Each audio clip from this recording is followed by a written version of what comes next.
పూలు పెట్టి కంటాణ దూకేనమ్మా ముక్కు ముక్కెరబెట్టి ముల్లోకాల నెలదమ్మా ముందార చూడంగా మున్నూరు కన్నులమ్మా ఎదికాల చూడంగా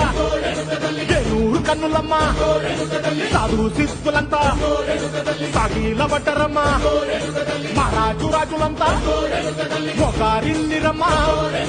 కోరిక కోరంగా రంగులు పూసినాము ఆశలు తీరంగా వేషాలు వేసినాము నీకన్నా పెద్ద దిక్కులో కాన ఎక్కడుంది నైవేద్యం పెట్టంగా మా కాడ ఏమిటుంది వరలన్నీ అలకించి వరమీయవే తల్లి కన్నా బిడ్డలను కాపాడవే తల్లి